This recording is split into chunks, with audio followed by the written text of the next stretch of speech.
ডিব্ৰুগড় জিলাৰ লোকসভা সমষ্টি আৰু দুলিয়াজান বিধানসভা সমষ্টিৰ অন্তৰ্গত লোক নিৰ্মাণ বিভাগৰ অধীনস্থ লাহোৱাল টিংৰা চাৰিআলি টেঙাখাত দুলিয়াজান নাহৰকটীয়া নামৰূপ সংযোগী পথটি একেবাৰে জৰাজীৰ্ণ হৈ পৰাত ৰাইজৰ যাতায়াতত পানীত হাঁহ নচৰা অৱস্থাৰ সৃষ্টি হৈছে। উক্ত পথটি নিৰ্মাণৰ বাবে কৰ্তৃপক্ষক বাৰম্বাৰ নিবেদন কৰাৰ সত্ত্বেও কোনো ফলাফল লাভ নকৰাত আজি টেঙাখাত আঞ্চলিক ছাত্ৰ সন্থা, দুলিয়াজান আঞ্চলিক ছাত্ৰ সন্থা আৰু নাহৰকটীয়া আঞ্চলিক ছাত্ৰ সন্থাৰ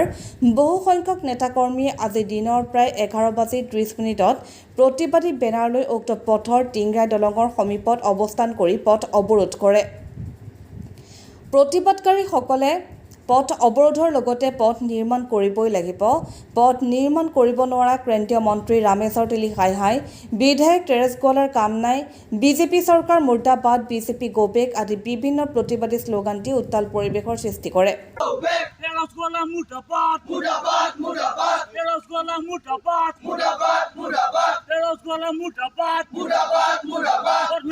প্ৰখৰ ৰ'দকো নিউচি প্ৰায় আধা ঘণ্টা সময় পথ অৱৰোধ কৰাত ব্যাপক যান-বাহন আবদ্ধ হৈ পৰা পৰিলক্ষিত হয়।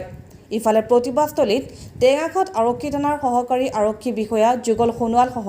আৰক্ষী বাহিনীয়ে যান-বাহন নিয়ন্ত্ৰণ কৰাৰ লগতে দিনৰ প্ৰায় 12 বজাত প্ৰতিবাদস্থলীত টেঙাখাত ৰাজচক্ৰ বিষয়া নিতুল খাটনিয়াৰ উপস্থিত হোৱাত টেঙাখাত আঞ্চলিক ছাত্ৰ সন্থাৰ সভাপতি অভিজিত শইকীয়া, সম্পাদক প্ৰকাশ শইকীয়া, দুলিয়াজান আঞ্চলিক ছাত্ৰ সন্থাৰ সভাপতি দিগন্ত বৰা, সাধাৰণ সম্পাদক সমীৰণ গগৈ, নাহৰকটীয়া আঞ্চলিক ছাত্ৰ সন্থাৰ সভাপতি ত্ৰিদীপ শইকীয়া, সাধাৰণ সম্পাদক নিপু ভূঞাৰ স্বাক্ষৰিত সুকীয়া স্মাৰকপত্ৰ টেঙাখাত ৰাজচক্ৰ বিষয়াক প্ৰদান কৰাৰ লগতে প্ৰতিলিপি ডিব্ৰুগড় আয়ুক্ত আৰু লোক নিৰ্মাণ বিভাগৰ ডিব্ৰুগড় কাৰ্যবাহী অভিযন্তালৈ প্ৰেৰণ কৰাৰ পিছতেই কাৰ্যসূচী সামৰণি ঘোষণা কৰে।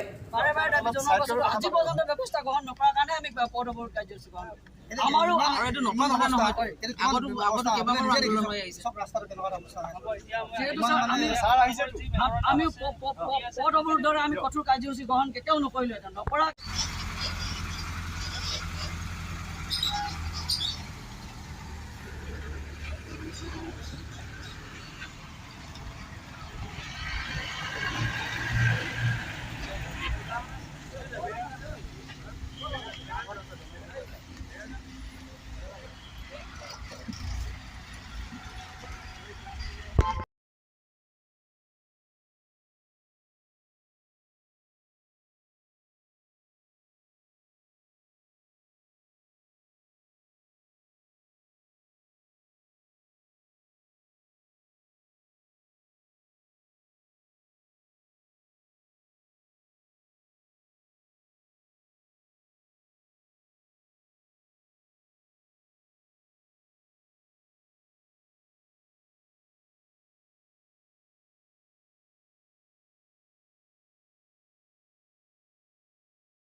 মেৰামতি কৰিব লাগিবই, মেৰামতি কৰিব লাগিবই, মেৰামতি কৰিব নোৱাৰা বিজেপি চৰকাৰ মুৰ্দাবাদ, মেৰামতি কৰিব নোৱাৰা বিজেপি চৰকাৰ মুৰ্দাবাদ, অসম চৰকাৰ হাই, অসম চৰকাৰ হাই, BJP go back, BJP go back, Terash Gowala মুৰ্দাবাদ, তেৰেছ গোৱালা মুৰ্দাবাদ, তেৰেছ গোৱালা মুৰ্দাবাদ, পথ মেৰামতি কৰিব লাগিবই, পথ মেৰামতি কৰিব লাগিবই।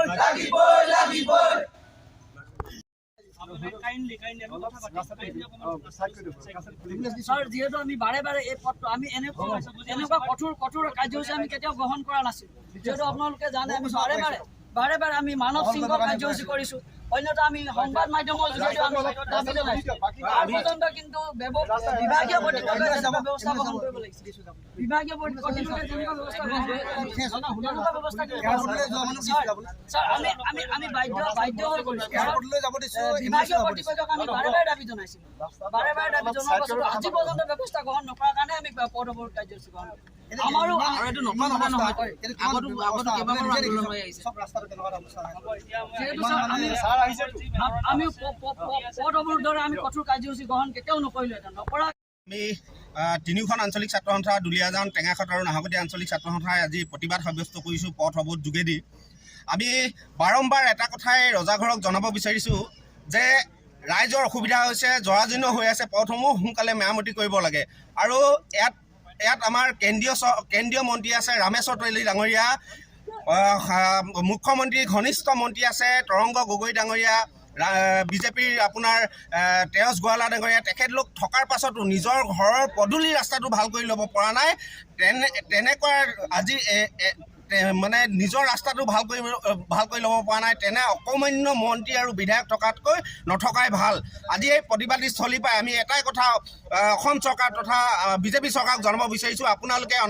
যদি অতি শীঘ্ৰে ৰাইজৰ স্বাৰ্থত ৰাইজৰ সুবিধাৰ্থে যদি আপোনালোকে ৰাস্তাটো মেৰামতি কৰি নিদিয়ে অনাগত ভৱিষ্যত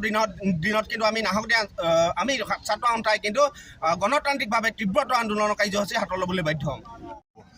হয় আজি দুলীয়াজান নাহৰকটীয়া টেঙাখাত আৰু লাহোৱাল আঞ্চলিক ছাত্ৰ সন্থাই আমি যৌথভাৱে আজি পথ মেৰামতি কৰাৰ দাবীত আমি আন্দোলন কাৰ্যসূচী হাতত লৈছোঁ আৰু আচলতে বিভিন্ন সময়ত আমি সদৌ অসম ছাত্ৰ সন্থাই এই পথছোৱা মেৰামতি কৰিবৰ বাবে ৰজাঘৰক আমি বিভিন্ন সময়ত দাবী জনাই আহিছিলোঁ কিন্তু আজি পৰ্যন্ত এই পথছোৱা মেৰামতি কৰাৰ ক্ষেত্ৰত কিন্তু তেওঁলোক বিফল হৈছে গতিকে এই পথছোৱা অতি শীঘ্ৰে মেৰামতি কৰিবলৈ দাবী জনাইছোঁ ইয়াত এজন কেন্দ্ৰীয় মন্ত্ৰী ৰামেশ্বৰ তেলী ডাঙৰীয়া আছে এজন অকমান্য বিধায়ক তেৰছ গোৱালা আছে গতিকে এনেধৰণৰ মন্ত্ৰী বিধায়কসমূহ থকাৰ পাছতো কিয় এই পথছোৱা মেৰামতি হোৱা নাই এই ৰাইজৰ মাজত আচলতে প্ৰশ্নবোধক চিন হিচাপে ৰৈ গৈছে গতিকে এই পথছোৱা অতি শীঘ্ৰে মেৰামতি কৰিবলৈ আহ্বান জনাইছোঁ কেৱল মাত্ৰ তেওঁলোকে ৰাজনীতিৰ সময়ত তেওঁলোকে ৰাইজক কেৱল লালিপপ সদৃশ উপঢৌকন দি তেওঁলোকে পথ মেৰামতি কৰাৰ কথা তেওঁলোকে কৈ থাকে গতিকে এনেকুৱা ধৰণৰ ৰাইজক উপলুঙা কৰিবলৈ তেওঁলোকক বাধা প্ৰদান কৰিছোঁ আৰু অতি শীঘ্ৰে এই পথছোৱা মেৰামতি কৰিবৰ বাবে আমি সদৌ অসম ছাত্ৰ সন্থাই দাবী জনাইছোঁ এখন চূড়ান্ত ব্যৰ্থ হৈছে সকলো দিশতে ব্যৰ্থ হৈছে এতিয়া মূল্যবৃদ্ধিয়ে ৰাইজক কুঙা কৰিছে সকলো বস্তুৱে দাম বাঢ়িছে যাৰ কাৰণে আজি ৰাইজ মানে জীয়াটো ভুগিবলগীয়া হৈছে আৰু তেনে ক্ষেত্ৰত আকৌ টোল গেটৰ ব্যৱস্থা কৰি পিনি কৰ ল'ব মানে ৰাইজৰ পৰা কাৰণ ৰাইজক আকৌ পুনৰ মাধৰ মাৰ দিবৰ কাৰণে চৰকাৰখনে চিন্তা কৰিছে এতিয়া আমি ৰাস্তা পদূলিৰ কথা কৈ আছোঁ ইমান জৰাজীৰ্ণ পথ হৈ আছে সেই পথবিলাক মেৰামতি কৰিবৰ কাৰণে আমি দাবী জনাইছোঁ এতিয়া আমি এই লাহোৱালৰ পৰা দুলীয়াজান এইটো নাহৰকটীয়া হৈ যিটো নেকি অৰুণাচল যায় এই পথছোৱা এই পথছোৱা আমি দীঘলীয়া আমাৰ দাবী আছে এই পথছোৱা বহল কৰিব লাগে বহল কৰি এই পথছোৱা নিৰ্মাণ কৰিব লাগে যাতায়াতৰ সুবিধাৰ কাৰণে এতিয়া দেখিছোঁ এইটো যাতায়াতৰ মানে উপযোগী হৈ থকা নাই ইয়াত এতিয়া অল ইণ্ডিয়া আছে মহাৰত্ন অল ইণ্ডিয়া আছে নিপকো আছে গেছ কোম্পানী আছে এইফালে নামৰূপত থাৰ্মেল আছে সাৰ কাৰখানা আছে APL আছে তাৰ পাছতো মানে এই পথছোৱা মানে আজিলৈকে মানে মেৰামতি নহ'ল নিৰ্মাণ নহ'ল এঢলীয়া হৈছে পথছোৱা এটা ছাইড বহি গ'লগৈ তথাপিও এই লোক নিৰ্মাণ বিভাগটো হৈ আছে এতিয়ালৈকে কিন্তু চৰকাৰখনে যিটো মুহূৰ্তত কাম কৰিব লাগে জনগণক সেই মুহূৰ্তত মানে কাম কৰা নাই তেওঁলোকে বেলেগ মানে ইছ্যু ডাইভাৰ্ট কৰি পিনি বেলেগ ফালে লৈ গৈছে এতিয়া